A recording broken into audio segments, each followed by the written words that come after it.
Can 100 rounds of headshot map improve my aim? That's the question we're looking to answer in today's video.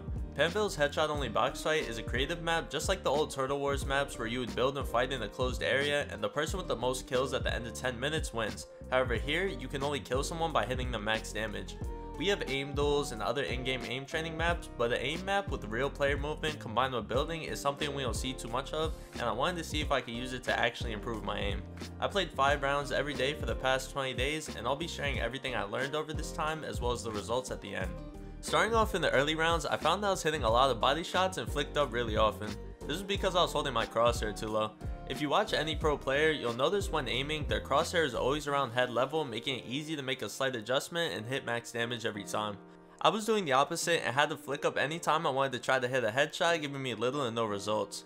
After realizing this, I was able to build the habit of holding my crosshair high and saw how much easier it is to aim when you don't have to make so many adjustments. But while I was holding my crosshair higher, I still found myself flicking and missing shots. This often came from me rushing to get a shot off and giving myself little and no time to line up and hit a proper shot. This was an issue I found really common at the time, especially in endgame. I'll have a kid in my box and I'll panic and I'll take a really rushed shot hoping it hits them and it usually results in my death. When I realized this, I tried to minimize the amount of rush shots I took in future rounds, and that translated in game and it's bailed me out of situations I would have previously have lost.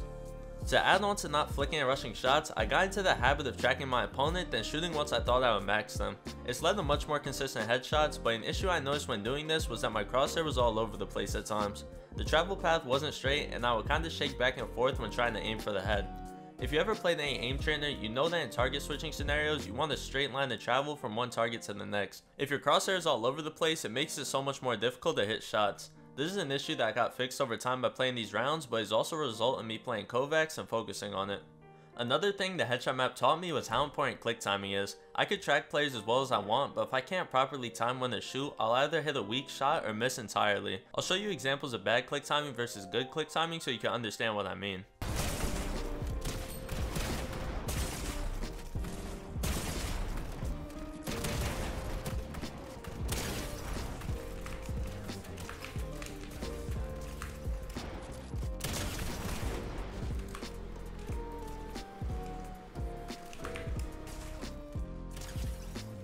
Something I realized but didn't really work on until the end of the 100 rounds was my movement. I wasn't standing still while aiming or anything, but I was relatively easy to hit. I try to remind myself to move around and make myself hard to hit now, but it isn't something I really worked on in the 100 rounds.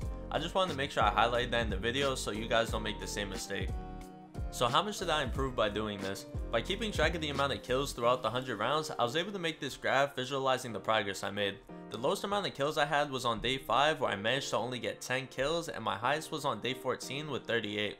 You could see as the rounds progressed, my scores had some dips but were still increasing.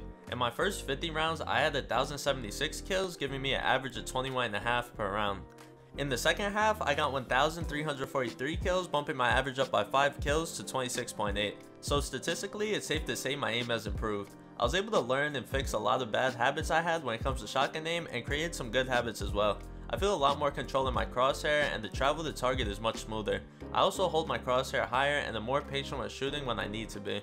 So to answer a question, can 100 rounds of headshot map improve my aim? The answer is yes. I 100% recommend this map for anyone looking to improve their shotgun aim, and I recommend you press the like and subscribe button if you enjoyed the video. Thanks for watching, I'll catch you guys later.